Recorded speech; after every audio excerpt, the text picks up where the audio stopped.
We are in a shift in the way people interact with anything digital. And this is our vision. Um, the way we can create, build, and train avatars will change the way we see the interface between us and application and software and devices, even the communication between human beings. And I found it very, very exciting. Welcome to 20-Minute Leaders. Just sit back, relax, and learn from the leaders of today. It's a journey. Each one is different, unique, inspiring. Let's get started. 20-Minute Leaders is a proud supporter of Make-A-Wish Israel and Tech to Peace, and is in proud collaboration with Secret Chord Ventures, J Ventures, Riverside FM, Fusion VC, Birthright Excel, J Impact, Leap, Google for Startups, and Hippo, and in media partnership with CTech.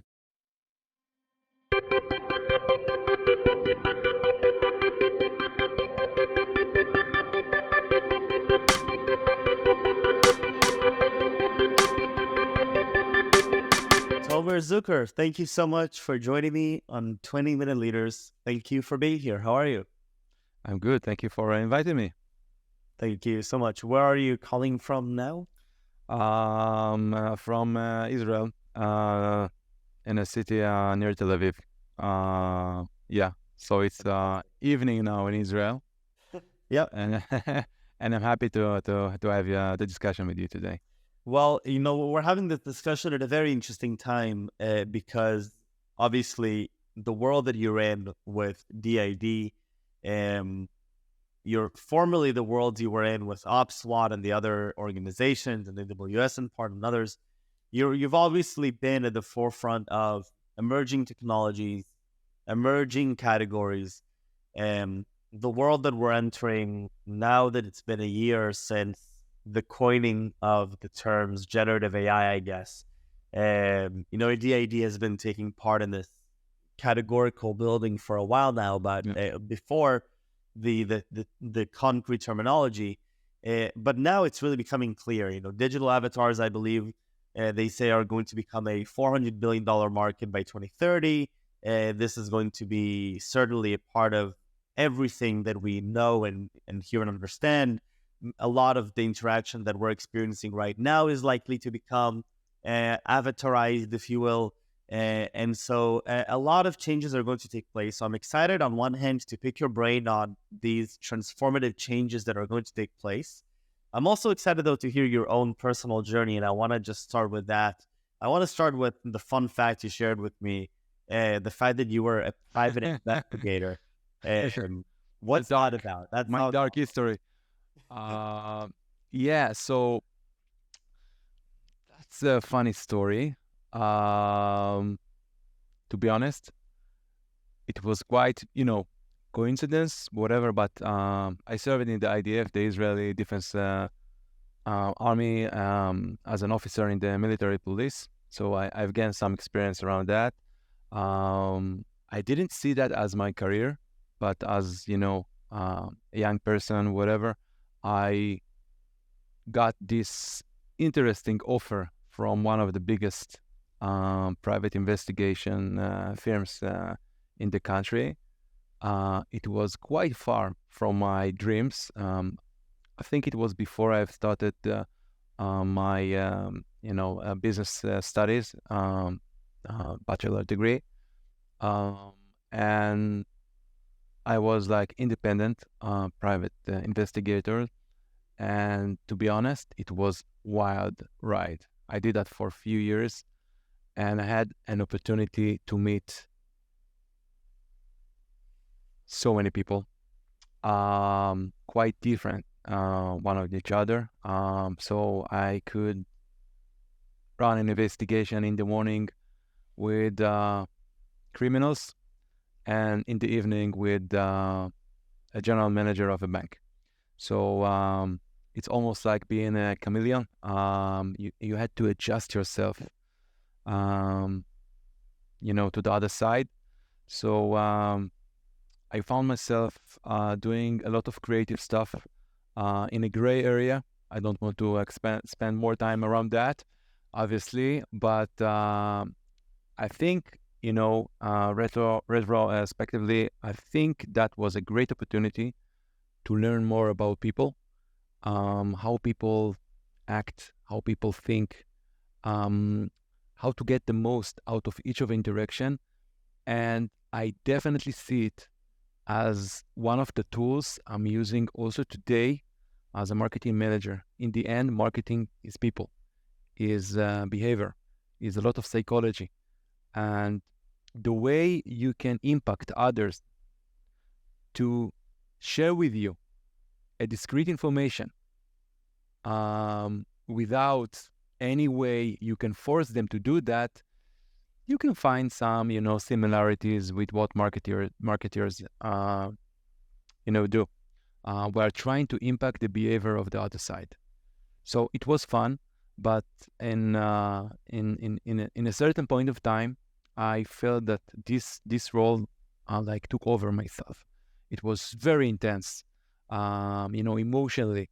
I had um, very unique cases that I had to correct, and I learned, business and marketing, information system, and in a specific time, I decided to leave this world behind me. And I'm happy with that too. And the transition to tech from that? Yeah, so I've started my career in a small startup in Tel Aviv. The early days of the dot-com bubble, if you remember, the early 2000. As a QA manager, I did some techie role, professional services, met with clients, whatever. I have to say that very soon I found myself trying to reach out to customers. The intense work with the code was not my favorite. This is not my talent. I prefer to work with clients. But it was quite a great experience working in a, small startup, pre-seed and seed, to have this kind of experience of growth. After this adventure, I switched to the corporate world. I spent many years working for Microsoft in sales, in marketing, in business development, and channel management. I spent a few years working for IBM, another big corporate. Started in marketing, then switched back to sales. My career is like I'm playing, I'm dancing tango between sales and marketing. My last role there for IBM, I ran the IBM security business, so a lot of cybersecurity and quite interesting. Then I was approached by AWS, Amazon Web Services, to establish AWS partner marketing discipline. I was part of a team that covered EMEA. I worked with a lot of startups, the coolest startups in Israel, helped them to grow globally. And after many years working for a big corporation, like 20 years or so, I moved back to the startup world, and I'm super, super happy with that too. I served as a CMO of a really interesting company, Cryon, around the domain of robotic process and automation, RPA. Very interesting. It was before the Gen AI, but we talk about robotics and automation. And I gain a lot of experience with that, and I see a lot of equivalent between the words. We can discuss about that. And then I moved to a big cybersecurity company, OpSWAT, around the critical infrastructure protection. Really nice. I ran a team of 40-something people around the globe. Marketing, very big and mature organization.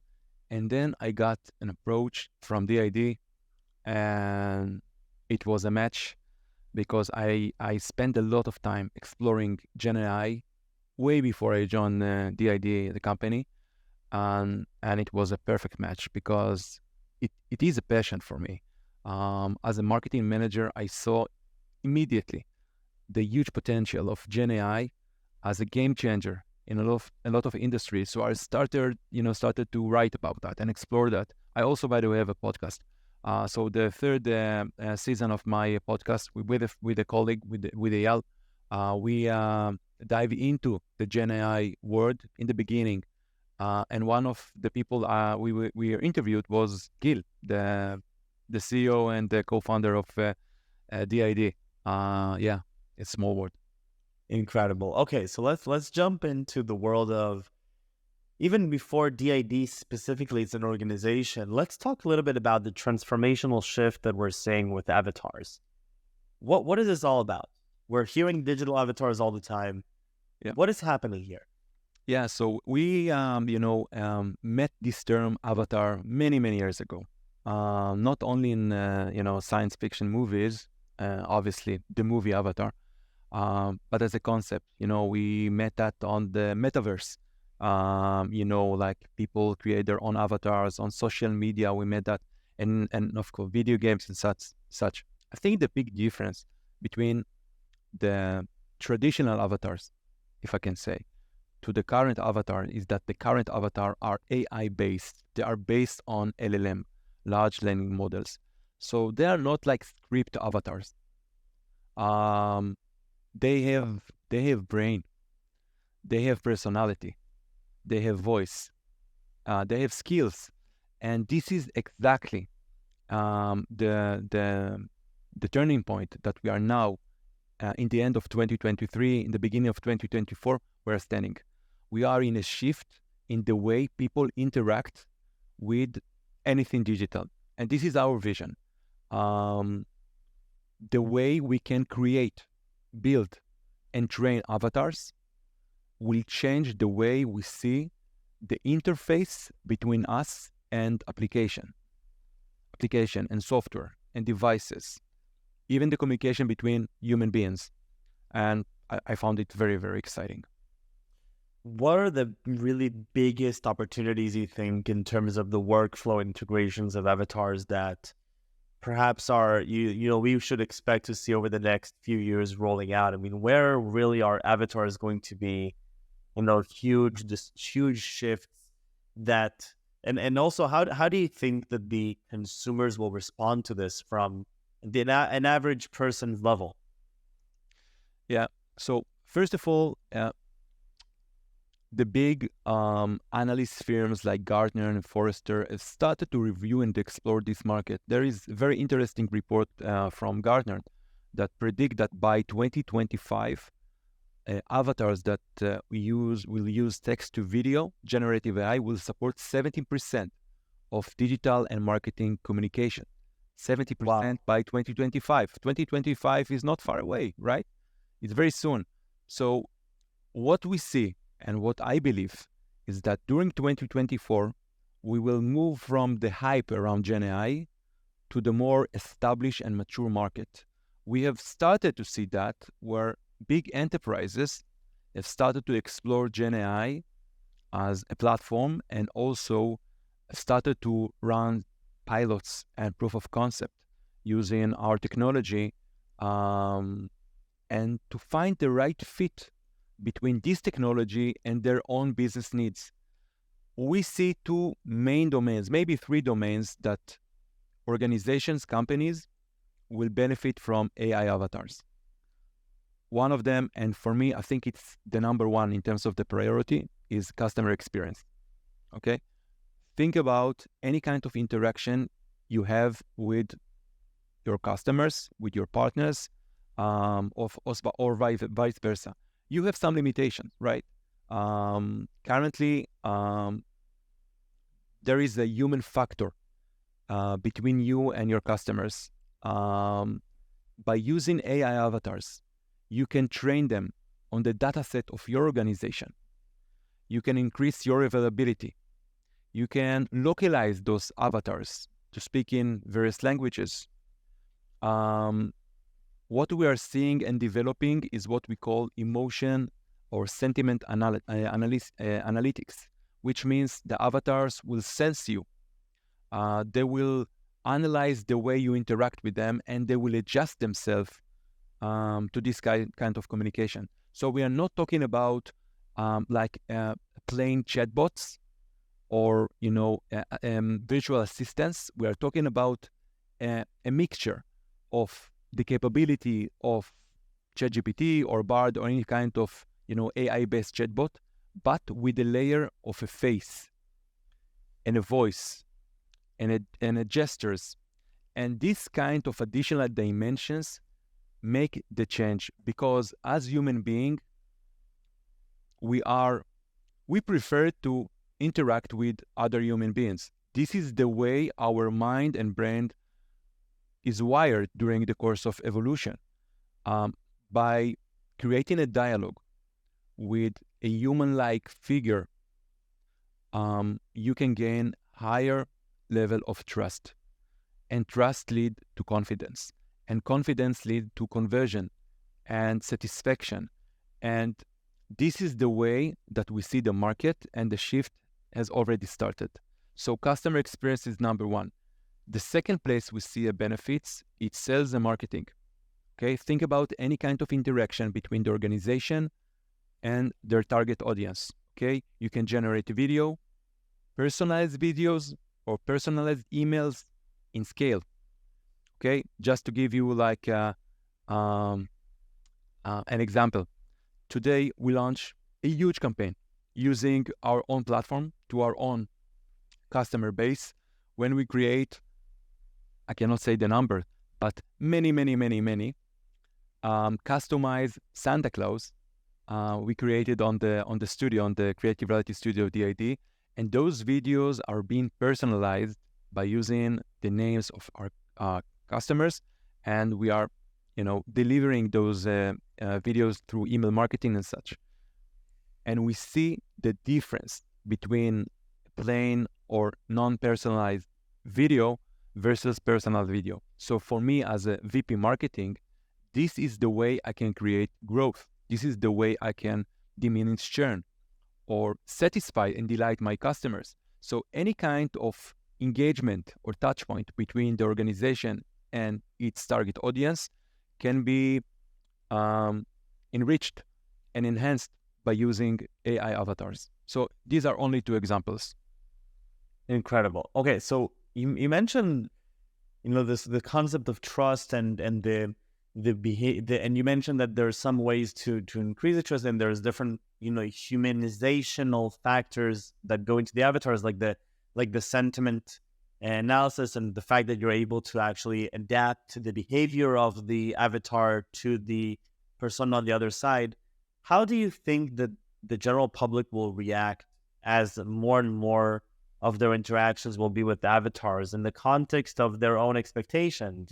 Is it going to be, initially a, whoa, this is weird, and then, okay, I guess this is normal, this makes sense? Is it immediately going to be, is it going to be a quick transition?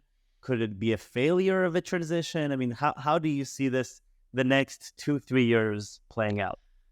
So it's funny you asked that, because a week ago we launched new set of products. One of them is called DID Agents, and it's like a trained avatar AI assistant you can train, and you can embed on your website, and you can create a dialogue with it.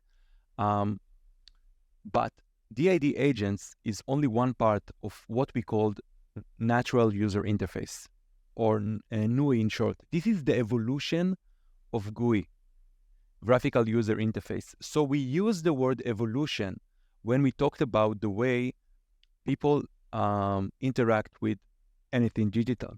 And this is exactly how we see the evolution, also from the perspective of the user, of the human user. As human being, we adjust to our surrounding and the environment. We create, tools for 1,000 and 10,000 of years. This is what make us, as human beings. And I think because of the benefits of using Gen AI and AI avatars, people will find their way to the right use cases where AI avatar bring them value. So I believe in the beginning, maybe the experience will be odd. And that's completely understood, right? It's a new stuff, right? You need to learn that. Think about the first time people use like mobile phone, right? Where is the wire, right? It's a change, but people are adaptable. This what makes us human beings, our curiosity and our imagination and creativity, and this will not go anywhere. And I give you an example. We talked about AI avatars around business use cases. But because people are so creative, and we have some great example around that, around, I would say, what we call AI for good, artificial intelligence for good. There is a guy named David. He's located in Hungary. He cannot move, from the neck to bottom. He's paralyzed for 10 years or so. He created an avatar of his own, like using photorealistic image, avatar of himself. And this is the way he interacts with the world. He using DID platform. We support him. He wrote a book. He has like a TikTok channel. He became like a superstar in Hungary. And he thanks because we gave him the possibility to interact in 120 languages with this environment. And without this application, I would say, or platform, think about his own limitation. Think about another example. People that, have some hearing disabilities, right? Think about yourself. You are deaf or have this kind of disabilities, and you really love to listen to podcasts, right? Without the video. You cannot read lips and you cannot hear. How you can benefit for that? So you can download using AI the transcript of the podcast, upload the transcript into DID, add an avatar, and now you have an avatar. You can read lips, you can add subtitles and such. Now, when the founders, created DID platform, they didn't think about these kind of use cases. But there is a need from a human being, and there is a solution. They just did the match. So I believe in the end, people will find their own way how to interact with AI avatars in the way it will be the best for them. So I'm not worried. Incredible. Tomer, this is so cool. And I think that we're going to look back on this conversation in 2-3 years' time and say, this was just the beginning. Yeah. This is what we just started exploring what 2025 may hold. And I think that it's going to surprise even the ambitious gardeners and foresters. I think that we're going to even surpass what any of us expect. I think just the massive adoption that we're experiencing and the excitement behind these technologies is just unbelievable. And ultimately, the way that it's really leveling the playing field and giving every person the ability to interact in the digital environment. So I completely agree with that. I really want to thank you for the time. Thank you so much for sharing with me your time and the journey. Really, thank you for having me. Had a lot of fun, Tomer. Thank you. Me too. Thank you so much.